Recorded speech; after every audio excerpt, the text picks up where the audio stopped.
Assalamualaikum warahmatullahi wabarakatuh. Selamat siang semuanya.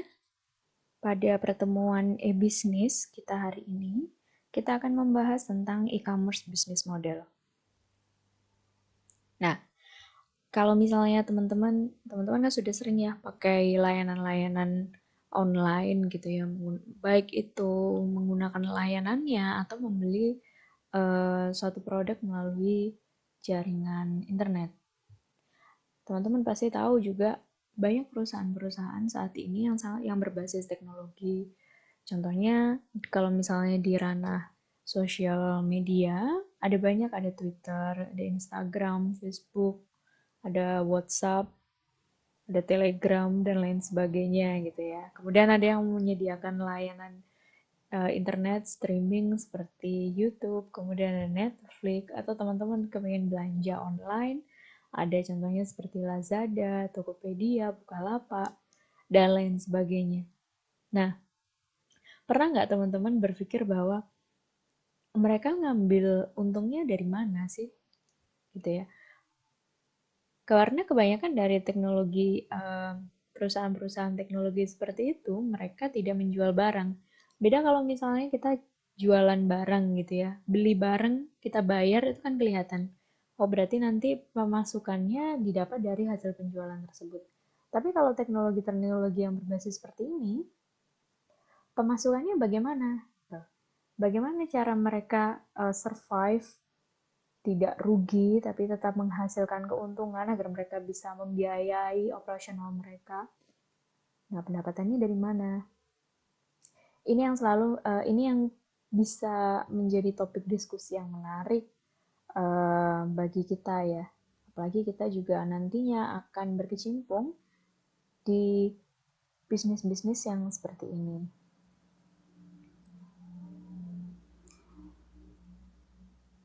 Nah, salah satu cara untuk mendefinisikan keuntungan, bagaimana cara suatu perusahaan itu untuk mendapatkan profit, maka dia harus mendefinisikan model bisnisnya seperti apa. Ya, kalau kita lihat di slide berikutnya, mungkin teman-teman sering dengar ada yang namanya adalah bisnis model, ada juga yang mungkin sering teman-teman juga dengar adalah namanya bisnis plan. Nah, bisnis model maupun bisnis plan ini adalah dua hal yang berbeda. Meskipun keduanya itu menggambarkan bisnis ini berjalannya seperti apa, seperti itu ya. Tapi kalau yang bisnis model, dia akan menggambarkan bisnis itu operasionalnya seperti apa dalam satu bentuk diagram saja gitu. Ya, ataupun kalau misalnya dalam bentuk dokumen, dokumennya tidak akan setebal yang bisnis plan. Ya, kalau bisnis plan dia lebih ke arah um, rencana aktivitas-aktivitas gitu ya. Yang bisnis plan. Tapi kalau bisnis model dia hanya menggambarkan saja model bisnisnya dia seperti apa, siapa customernya, bagaimana saya mendapatkan keuntungan, bagaimana posisi saya di pasar, kemudian bagaimana saya mendeliver produk atau layanan saya ke customer, bagaimana cara marketing saya, itu namanya adalah bisnis model. Kalau misalnya kemudian kalau kita kaitkan dengan e-commerce, maka e-commerce business model merupakan bisnis model yang memanfaatkan layanan internet, teknologi internet. Baik yang sifatnya itu nanti channelnya adalah bersifat website ataupun mobile app ya. Nah, berikutnya kita lihat ada lagi yang namanya adalah e-commerce strategi atau bisnis strategi. Nah, kalau yang sudah ngomongin strategi, bisnis strategi ini merupakan rencana untuk rencana jangka panjang ya. Rencana jangka panjang di mana tujuannya adalah untuk mendapatkan keuntungan. Set of plan. Jadi kalau ngomongin ke bisnis strategi sudah lebih fokus, kalau yang bisnis plan dia hanya masih berupa rencana saja, tapi kalau sudah strategi dia sudah sangat fokus terhadap aktivitas apa saja yang harus saya lakukan. Nah, kalau yang di bisnis, Ada secara umum ada 5 strategi dasar gitu ya untuk kita memenangkan pasar. Yang pertama adalah kita harus punya namanya product differentiation atau pembeda. Produk kita bedanya apa dengan kompetitor kita? Itu merupakan salah satu strategi ya. Kalau kita produk kita sama aja ya, orang customer mau tidak bisa apa ya, kita tidak bisa menonjolkan produk kita agar customer mau beli produk kita. Kemudian yang kedua adalah cost competition. Cost competition ini sebenarnya terkait dengan niche marketnya ya, atau pangsa pasar kalian. Kalau misalnya pangsa pasar kalian adalah masyarakat umum, maka seperti barang-barang komoditi yang digunakan setiap harinya, maka semakin murah mungkin semakin baik. Tapi kalau misalnya niche pasarnya adalah kalangan-kalangan menengah atas, maka kalau harganya terlalu murah juga akan menjadi pertimbangan karena mereka mungkin lebih mempertimbangkan kualitas. Jadi cost competition ini uh, tergantung pasar yang pangsa pasar kalian. Kemudian ada yang ketiga ada scope, cakupan pasarnya seperti apa, fokus juga harus fokus terhadap uh, pasarnya. Jadi kalau fokus dan scope itu ya cakupan, kalau cakupannya itu lebih baik benar-benar kita bagi-bagi gitu pangsa pasarnya. Kalian scope-nya itu yang mana, keseluruhan masyarakat atau kalangan-kalangan tertentu saja, atau ini kalau tadi yang dikenal sebagai niche market.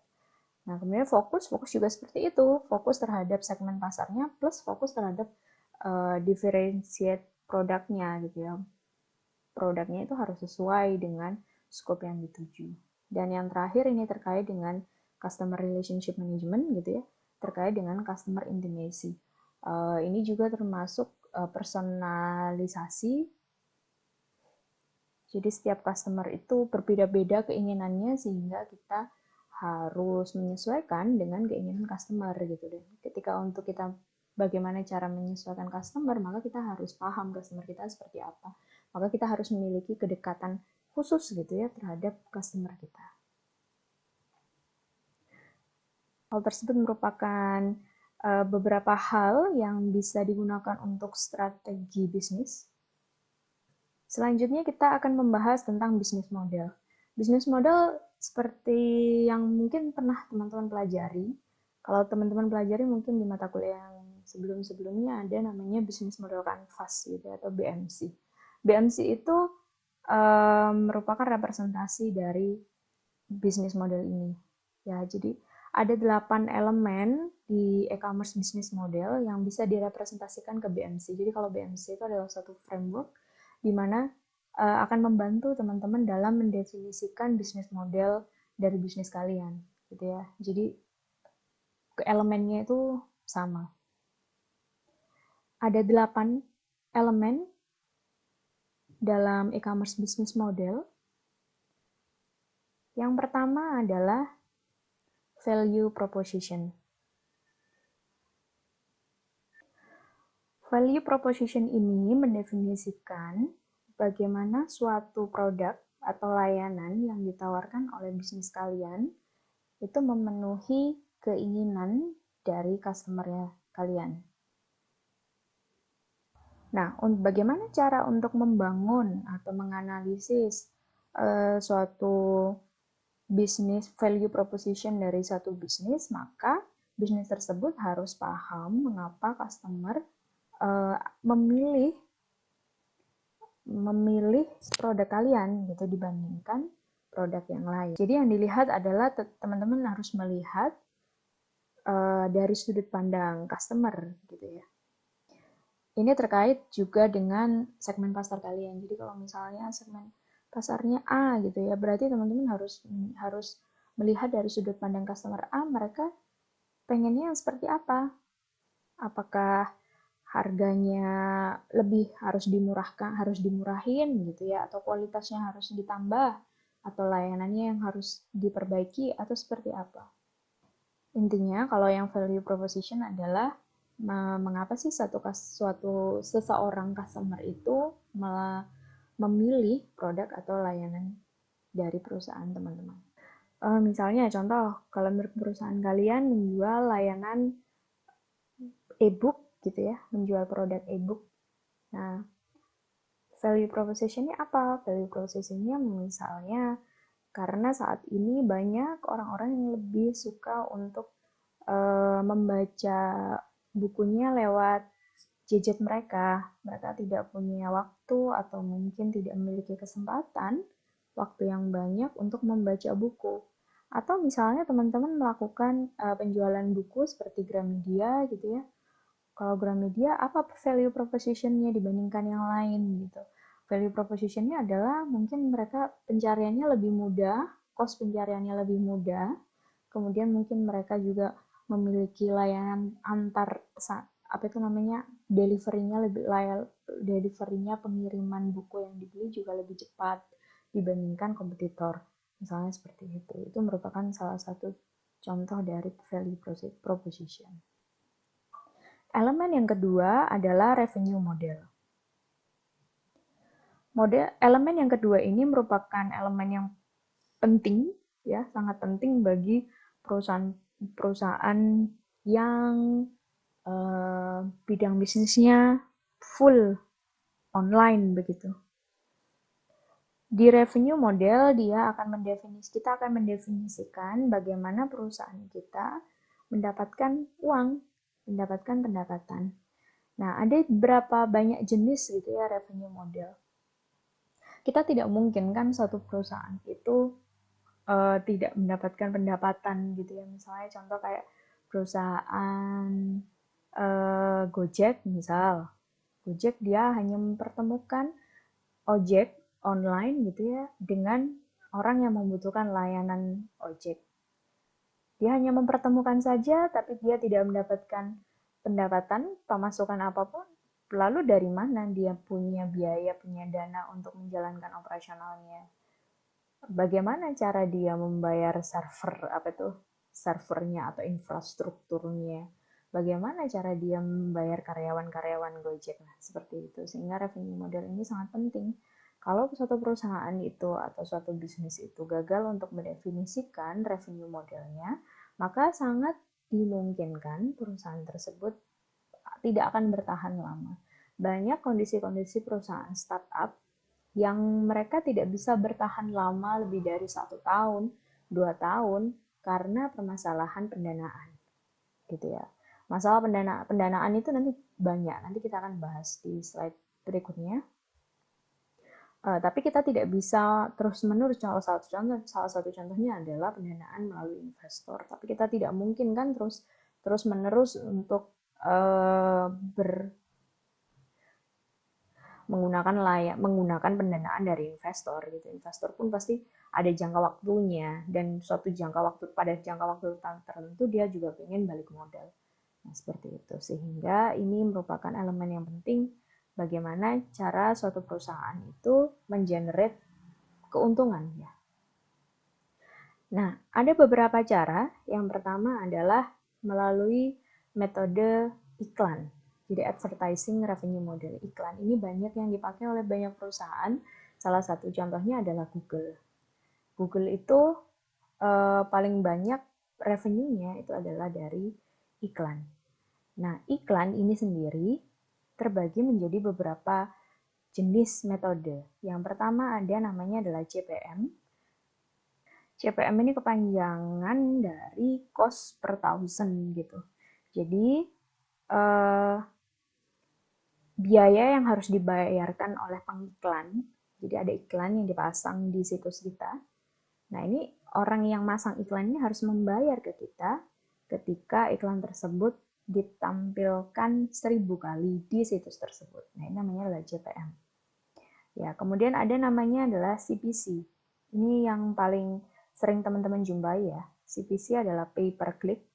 Jadi dia atau cost per click, dia akan dibayar ketika link iklan tersebut itu diklik oleh pengguna gitu ya, oleh penggunanya.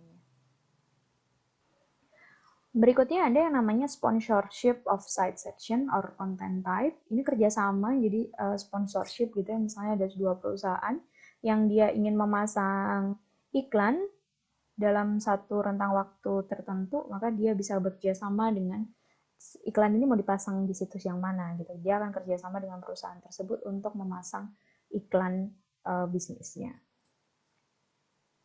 Nah, selain iklan, ada juga revenue model dari subscription. Ya, subscription ini kita banyak temui juga ya saat ini. Jadi kalau subscription ya kita subscribe, kita langganan. Kita akan membayar sekian dalam rentang waktu tertentu untuk agar dapat menggunakan atau menggunakan layanan perusahaan tersebut atau produk, kita bisa mendapatkan produk dari perusahaan tersebut, atau kita bisa mengakses apapun ya yang ditawarkan oleh perusahaan tersebut. Saat ini banyak dipakai ya subscription. Seperti contohnya adalah Spotify. Di Spotify itu kan ada yang Spotify Premium gitu. Jadi kalau misalnya teman-teman tidak mau ada iklannya, maka teman-teman harus berpindah ke Premium. Kalau Premium itu berapa sebulan harus membayar berapa. Kemudian ada lagi seperti Disney Plus yang saat ini juga sudah masuk Indonesia. Sejenisnya ada Netflix dan lain sebagainya. Itu namanya adalah subscription.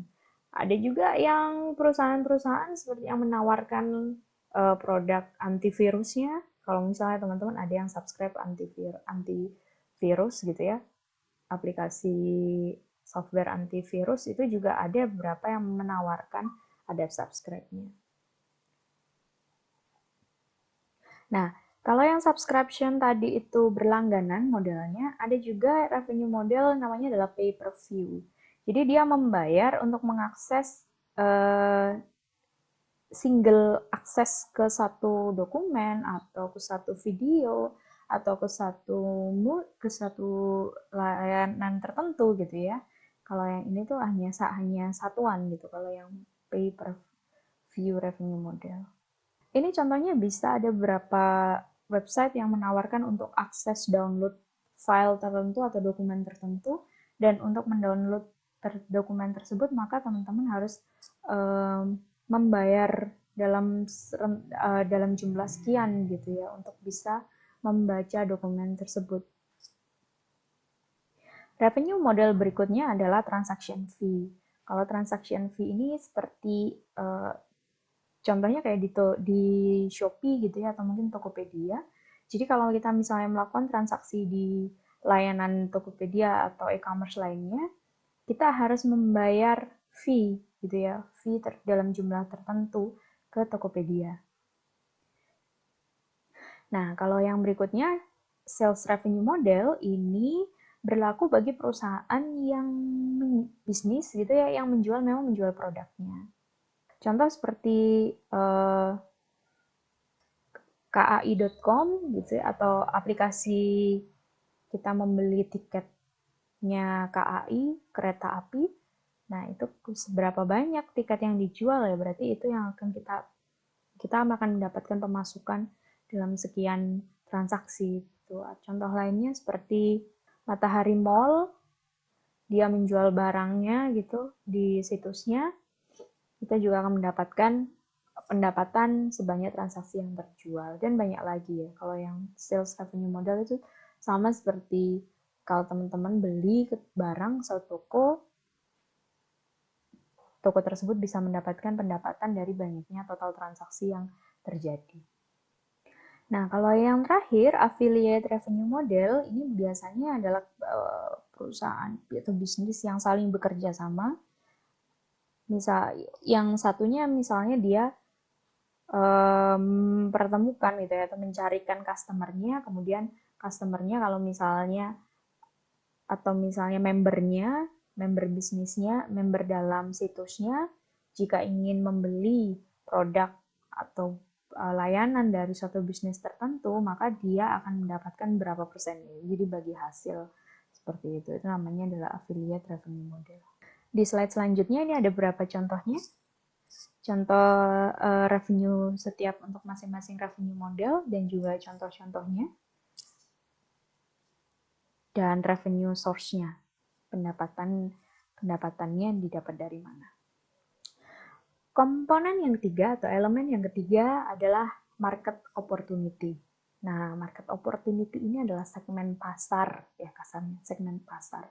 Jadi, segmen pasar mana sih yang akan kita sasar gitu? Apakah segmen pasarnya itu niche atau khusus banget? Misalnya ini segmen pasarnya khusus untuk wanita dalam wanita rentang usia 20 sampai 40 tahun, misal seperti itu. Atau masyarakat secara umum, ya. Ini harus disasar. Kenapa? Karena produk atau layanan kita akan menyesuaikan dengan eh, segmen pasar yang kita sasar. Teman-teman ketika punya bisnis ini harus melihat pangsa pasar. Contoh ya, teman-teman mau jualan baju gitu ya atau pakaian. Maka teman-teman harus melihat dulu pangsa pasar di Indonesia itu seperti apa. Ya, berapa persen yang menyasar anak-anak misalnya, berapa persen yang menyasar pakaian orang remaja, atau berapa persen orang yang menyasar, sekarang ada yang style pakaian Korea ala Korea gitu ya, stylenya Korea seperti itu. Kemudian berapa persen yang menyasar satu segmen pasar tertentu. Teman-teman tidak mungkin bisnisnya, apalagi kalau bisnisnya adalah bisnis yang baru, disasar semuanya gitu. Itu terlalu memberatkan dan tidak realistis bagi bisnismu. Jadi sebaiknya breakdown market space-nya gitu ya. Pasarnya itu breakdown, kemudian cari niche yang paling cocok dengan karakteristik bisnis kalian gitu. Kemudian baru kita cari strategi pasar untuk mengarah ke tujuan pangsa pasar yang kita tuju tadi. Elemen yang berikutnya adalah elemen yang terkait dengan kompetitor, ya, terkait dengan pesaing, yaitu competitive environment. Nah, kalau kita ngomongin competitive environment, ya berarti kompetitor kita adalah bisnis-bisnis yang beroperasi dalam market space yang sama dengan kita, pangsa pasar yang sama dengan kita, dan menjual barang yang mirip dengan apa yang kita jual. Nah, apakah hanya barang yang mirip saja? Tidak juga ada yang menyatakan bahwa ngomong-ngomong tentang kompetitor itu terkadang kompetitor kita barangnya nggak mirip gitu, tapi dia barang yang dijual adalah yang substitute yang bisa menggantikan barang kita. Contoh kalau yang jualan buku tadi, maka kompetitor kita adalah orang juga yang terus bisnis bisnis lain yang sama-sama menjual buku di pangsa pasar yang sama dengan kita, dan kompetitor atau bisnis lain yang menjual substitute produk kita. Contohnya adalah e-book ya. Kalau kita tadi jualan bukunya fisik, nah dia jualannya adalah jualan e-book gitu. Yang menyasar pangsa pasar yang sama dengan kita. Kalau yang kompetitor yang menjual barang yang mirip dengan kita namanya adalah direct kompetitor, tapi kalau yang menjual produk substitute dari produk kita, itu istilahnya adalah indirect competitor. Lingkungan kompetisinya dilihat dari apa saja sih? Dilihatnya kita perlu menganalisis kompetitor kita dari berapa banyak kompetitor yang aktif. Kemudian market share-nya seberapa besar? Ya, market share-nya seberapa besar? Yang ketiga adalah seberapa profit perusahaan tersebut atau bisnis tersebut. Dan yang terakhir adalah bagaimana cara mereka memberikan harga terhadap produk mereka. Semakin banyak kompetitor dalam satu segmen pasar tertentu, maka sangat sulit untuk kita untuk bertanding ya, bersaing dengan mereka, mengalahkan mereka untuk mendapatkan profit yang sangat lebih besar dibandingkan kompetitor. Jadi paling baik adalah kita mencari pangsa pasar lain yang tidak terlalu saturated gitu ya, tidak terlalu banyak sekali kompetitornya. Komponen yang kelima adalah competitive advantage. Ini terkait juga tadi. Kalau yang tadi adalah uh, kita menganalisis kompetitor kita siapa saja. Kalau yang berikutnya adalah kita melihat ke diri kita sendiri, gitu ya.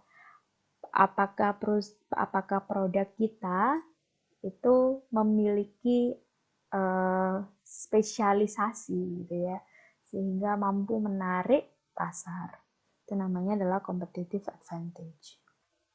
Nah, competitive advantage ini dapat diraih ketika bisnis kalian ini mampu untuk memproduksi satu produk yang lebih superior, lebih bagus kualitasnya misalnya ya, dibandingkan kompetitor yang lain.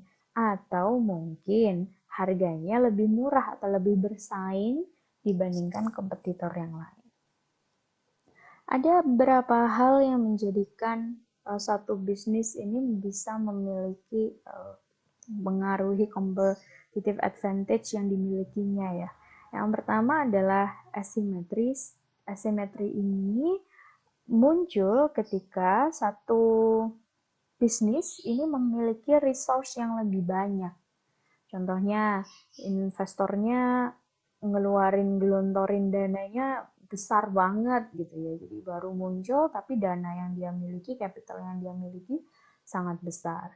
Atau mungkin dia memiliki knowledge tertentu gitu. Ada suatu produk, kemudian pengembangan produk tersebut dikembangkan sehingga memiliki kualitas yang sangat baik sekali gitu. Atau mungkin juga resource-resource yang lain ya, yang mana kompetitor yang lain itu sulit untuk mendapatkan resource tersebut. Kemudian ada juga yang namanya adalah first mover advantage. First mover advantage ini dimiliki satu bisnis yang berjalan atau mengeluarkan produk tersebut pertama kali, sehingga brandnya itu nempel banget ke masyarakat, sehingga masyarakat itu akan lebih memilih produk tersebut bukan karena apa-apa ya, karena dia itu sudah yang pertama kali ada gitu. Contoh kayak Aqua ya, kalau di Indonesia ada Aqua gitu. Walaupun itu brand namanya Ades, namanya Aquase, namanya Cleo gitu. Orang itu akan mengatakan brand tersebut adalah Aqua. Dan ketika Aqua dibandingkan dengan brand-brand yang lain, mayoritas masyarakat itu lebih memilih untuk menggunakan Aqua gitu ya, atau membeli Aqua. Kenapa ya? Karena brand Aqua itu uh, first mover gitu, yang dikenal besar gitu. Mungkin dia bukan produk pertama kali, tapi dia merupakan brand yang besar untuk yang pertama gitu ya.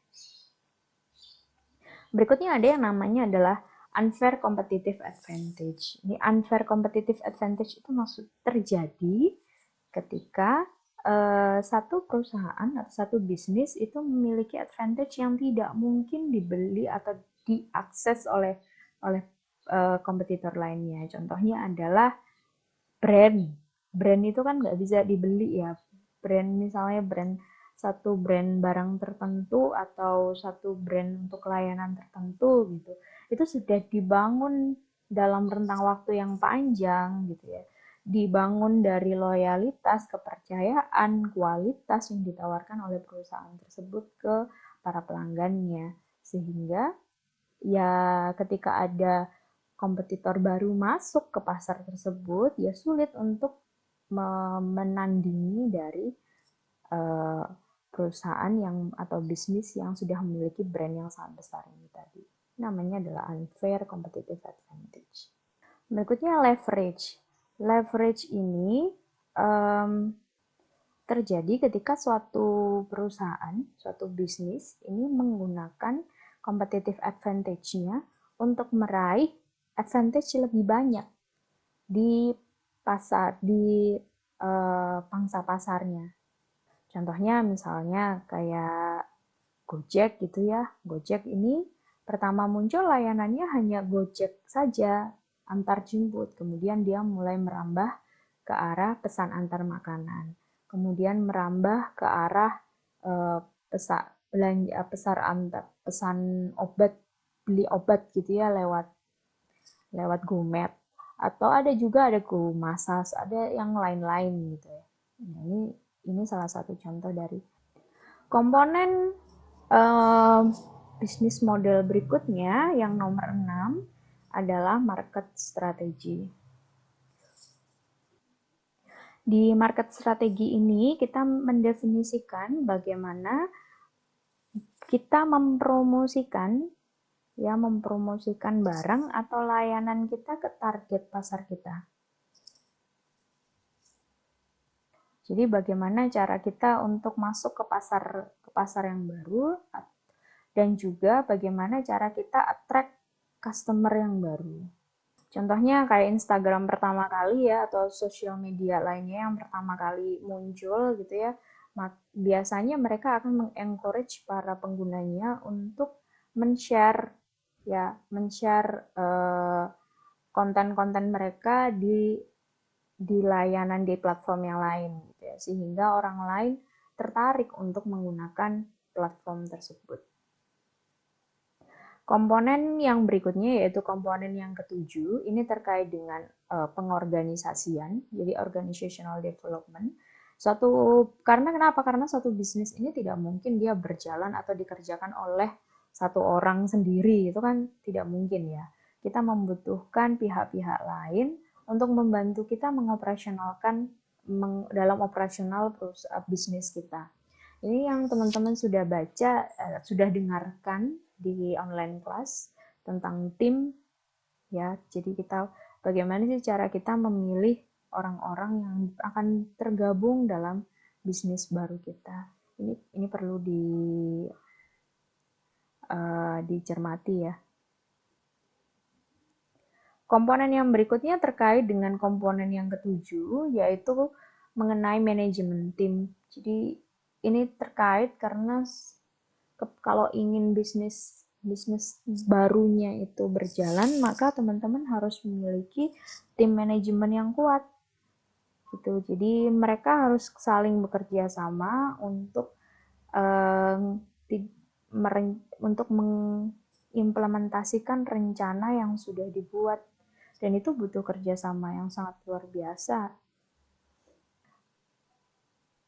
Ini teman-teman sudah pelajari ya lebih banyak di tugas yang kemarin. Oke, kita masuk ke section berikutnya, yaitu tentang raising capital. Ini terkait dengan yang tadi saya bicarakan di revenue model. Jadi, capital itu adalah dana ya, aset dana yang kita punya dalam satu bisnis. Nah, capital ini merupakan salah satu hal yang penting bagi pebisnis yang baru. Gitu. Ketika bisnis itu tidak memiliki nilai kapital yang cukup, maka kita tidak memiliki dana yang cukup untuk mengoperasikan bisnis. Jadi bisnis tersebut pasti kolaps kalau dia tidak punya dana yang cukup untuk mengoperasikan bisnis tersebut. Untuk mendapatkan capital di bisnis baru kita, ada beberapa cara. Cara yang pertama adalah, namanya adalah seed capital. Ini istilahnya. Seed capital itu didapatkan dari dana awal yang kita dapat dari uh, funding dari diri kita sendiri. Misalnya kalian punya dana berapa, dana awal berapa, itu dari dompet kalian sendiri. Atau teman sesama satu tim. Jadi satu tim urunan gitu ya, urunan untuk mengeluarkan dana awal. Atau juga dari keluarga. Atau dari orang terdekat, kolega, dan lain sebagainya. Itu namanya seed capital. Jadi ini namanya dana awal. Ada sumber-sumber lainnya selain seed capital seperti inkubator. Kalau teman-teman join inkubator seperti di UPN itu ada UPN inkubator. Maka ketika teman-teman join di inkubator tersebut, maka teman-teman akan didanai gitu ya. Didanai untuk achieve satu target tertentu. Atau teman-teman join komunitas-komunitas yang menawarkan inkubator bisnis. Mereka akan membantu terkadang tidak hanya pendanaannya saja, tapi juga dibantu coachingnya gitu ya. Dibantu coaching ini yang paling penting. Kemudian berikutnya ada commercial bank. Ini kalau teman-teman pinjam uang ke perbankan. Yang ketiga ada angel investor. Angel investor itu adalah investor-investor, biasanya mereka orang-orang yang kaya gitu ya. Kemudian mereka mau berinvestasi, walaupun resikonya besar gitu, tapi mereka mau berinvestasi. Namanya adalah angel investor. Kemudian ada venture capital firm, ada strategic partner. Dan yang terakhir ada namanya lewat crowdfunding. Ini juga ada yang menggunakan cara ini. Crowdfunding seperti yang sudah teman-teman tahu, teman-teman akan membuat proposal gitu ya, proposal kepada masyarakat luas, nanti masyarakat bisa memberikan dana gitu ya, urunan gitu, urunan orang banyak agar produk tersebut bisa terrealisasi. Atau bisnis kalian tuh bisa terrealisasi. Banyak perusahaan-perusahaan yang bangkit dari crowdfunding, teman-teman bisa cari sendiri. Di pertemuan yang lalu ada bahasan mengenai uh, model e-commerce ya, seperti kayak C2C, B2C, kemudian ada government to customer, government to business, dan seterusnya. Nah, apakah satu e-commerce itu bisa dikelompokkan menjadi satu kelompok bisnis model tertentu? Ini tidak mungkin gitu ya, tidak bisa, seperti yang kita sudah bahas juga minggu lalu. Kita tidak bisa mengkelompokkan satu bisnis itu menjadi dikategorikan ke satu kategori tertentu. Kenapa? Karena satu perusahaan itu bisa saja punya beberapa model bisnis. Ya, tapi kalau di sini kita akan membaginya menjadi e-commerce sektornya. Jadi kita kita kelompokkan dia fokusnya ke yang mana. Misalnya satu perusahaan itu dia ada B2C sama C2C-nya lebih fokus ke mananya? Ke B2C. Nanti B2C dia fokusnya ke model bisnis yang mana? Kayak gitu.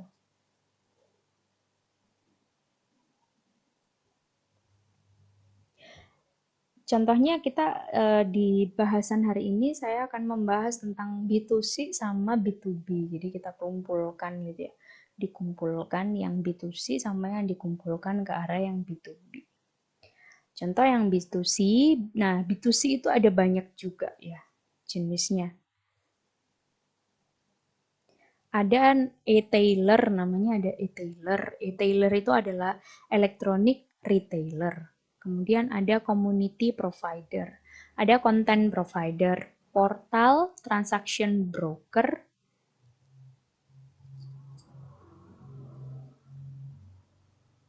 dan seterusnya. Kita bahas satu-satu. Yang pertama adalah e-tailer atau online electronic retailer. Electronic retailer itu adalah versi online-nya dari traditional retailer. Revenue modelnya apa? Revenue modelnya ya sales gitu kan, karena dia jual barang. Contohnya apa? Contohnya seperti kayak iTunes yang jualan lagu, kemudian ada Gramedia yang jualan buku, ada Dell yang jual perangkat-perangkat komputer, dan lain sebagainya. Nah, variasinya apa? Ada yang pertama ada virtual merchant. Kalau virtual merchant itu jadi kayak toko gitu yang jual barangnya gitu ya ke customer, retail lah ya istilahnya. Tapi dia bentuknya adalah online. Contohnya apa ya? Contohnya seperti Matahari Mall atau Gramedia, iTunes, kemudian ada Lazada, itu merupakan bentuk dari virtual merchant. Kemudian ada Brick and Click. Brick and Click itu uh, distribution channel gitu ya, suatu perusahaan yang memiliki physical store. Jadi perusahaan dia punya physical store-nya, tapi dia jualannya juga lewat online. Jadi seperti Matahari Mall, Gramedia itu juga merupakan dari Brick and Click.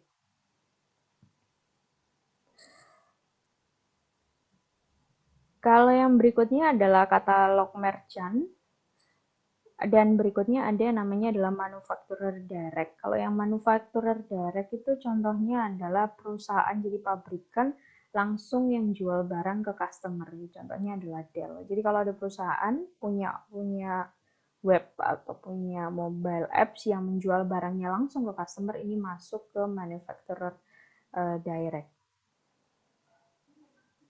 Ini kompetitornya sangat tinggi ya, karena dia barrier to entry-nya tuh sangat rendah. Berikutnya ada community provider, jadi merupakan situs-situs di mana para penggunanya yang memiliki hobi yang sama, gitu ya, mereka ketemu secara online. Ini adalah apa namanya social media. Gitu. Revenue modelnya bagaimana? Revenue modelnya biasanya hybrid, dia dikombinasi antara iklan, kemudian ada subscription, misalnya ada member yang premium, kayak gitu ya.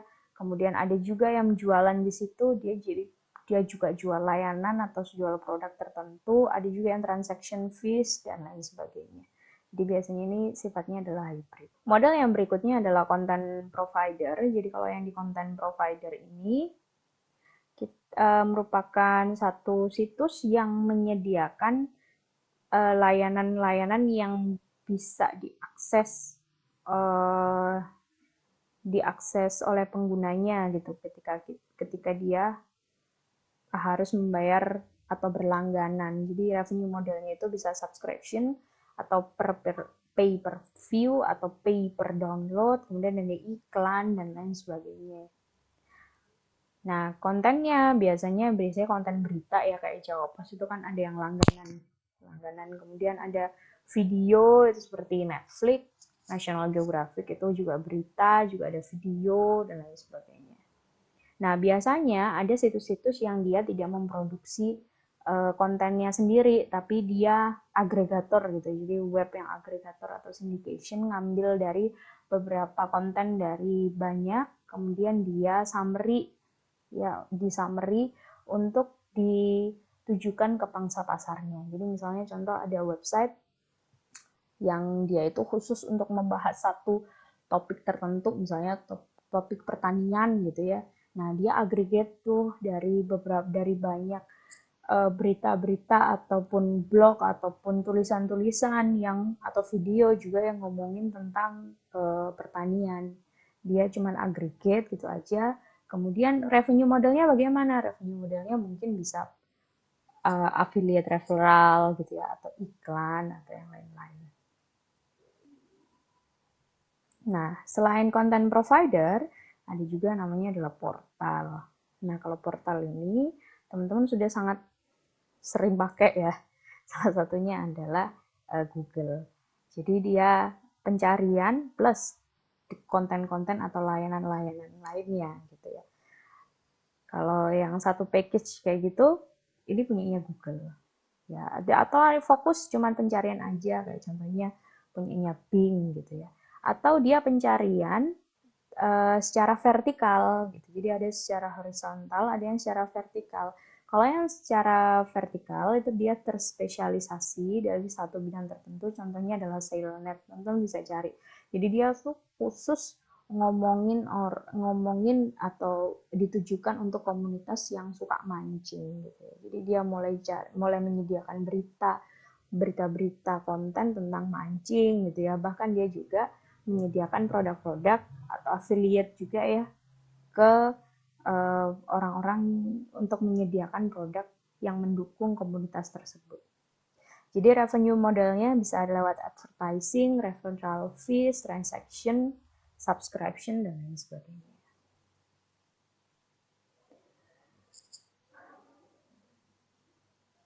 Bisnis model berikutnya adalah transaction broker. Kalau yang transaction broker ini dia akan mempertemukan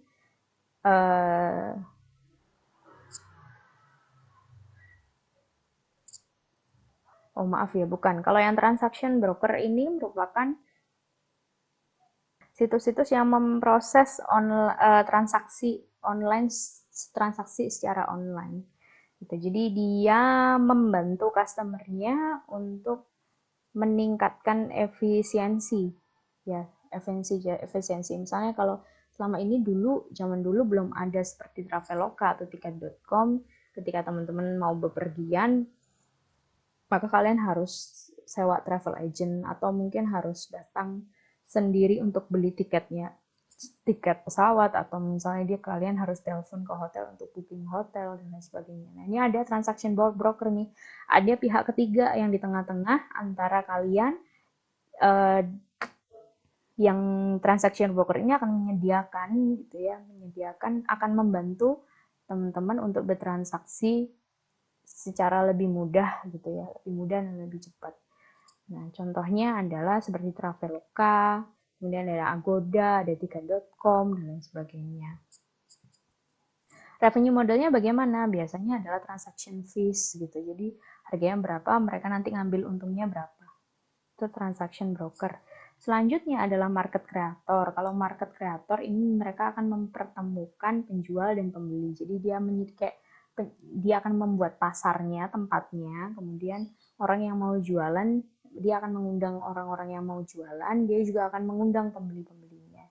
Ini biasanya e-marketplace ya, seperti Tokopedia, Shopee, Etsy, dan lain sebagainya. Revenue modelnya bagaimana? Revenue modelnya bisa saja transaction fees atau fees to merchant for access. Jadi merchantnya itu yang harus membayar, atau bisa juga diambil dari transaction fees.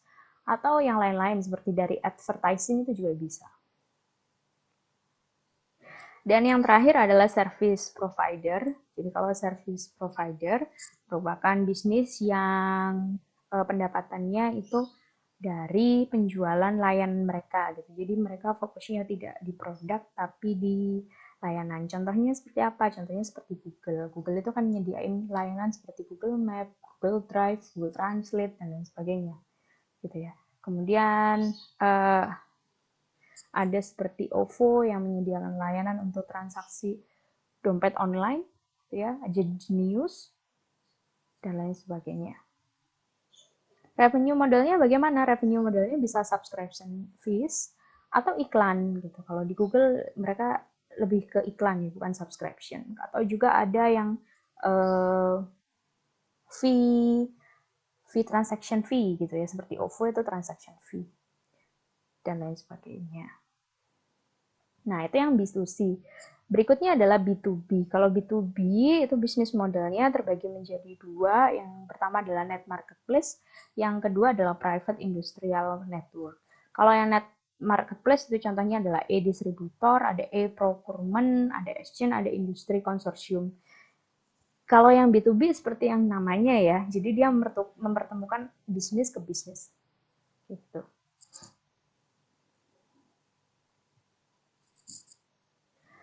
Nah, bagaimana e-commerce itu mengubah bisnis yang ada saat ini sih? Kalau teman-teman kenal 5-4 Porter, ya 5-4 Porter ada threat of substitute product, ada bargaining power of buyer, ada rivalry among existing competitor, ada barrier to entry, dan bargaining power of supplier. Nah, e-commerce ini sangat mengubah masing-masing komponen ini ya. Contohnya kayak threat of substitute product. Nah, bisa saja layanan-layanan online itu bisa mensubstitute produk-produk yang ada. Contoh aja, kayak misalnya TV deh. Orang sekarang sudah nggak nonton TV, mereka lebih suka nontonnya YouTube misalnya. Mereka ganti jadi YouTube. Atau misalnya kalau dulu orang dengerin lagu harus beli CD, sekarang kita langganan aja sama langganan ke Spotify atau langganan iTunes kayak gitu. Dulu orang lebih suka dengerin radio, sekarang orang lebih suka dengerin podcast, kayak gitu. Jadi produk penggantinya itu eh, karena adanya e-commerce ini barriernya sangat rendah ya. Jadi bisa saja produk-produk itu bisa dengan cepat digantikan.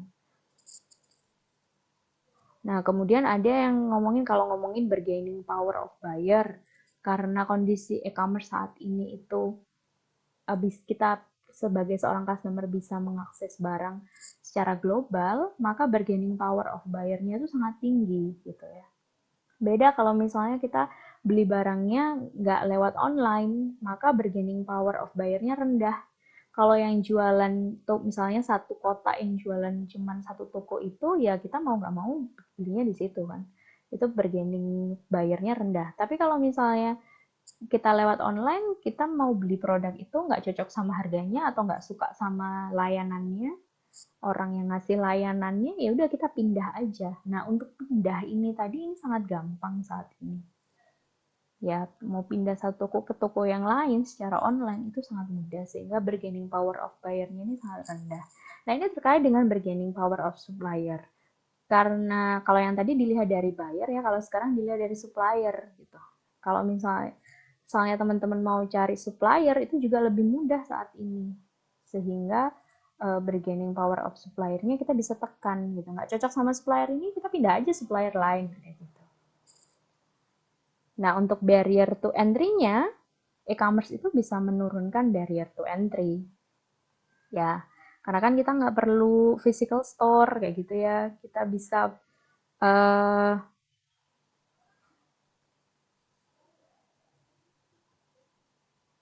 dananya bisa digunakan untuk peningkatan atau pengembangan produk kita. Sangat mudah juga masuk ke pasar, sangat mudah juga untuk mendapatkan atau attract customer kayak gitu. Jadi barrier to entry-nya sangat rendah. Nah, kalau gitu ngefeknya kemana? Ngefeknya rivalry-nya atau kompetitornya saat ini itu sangat ketat. Demikian materi saya hari ini. Terima kasih yang sudah mendengarkan jawab-jawab saya gitu ya. Materi lengkapnya di mana? Materi lengkapnya ini saya ambil dari bukunya Laudon E-commerce Business and Strategy. Jadi teman-teman bisa buka bukunya untuk membaca penjelasan yang lebih detail ya. Mungkin penjelasan saya kurang oke, teman-teman baca aja itu. Atau mungkin ada bukunya dari bukunya Dave Safi, itu juga iya ngomongin tentang bisnis model. Cari aja di part-part bagian awal. Terima kasih. Saya akhiri. Wassalamualaikum warahmatullahi wabarakatuh.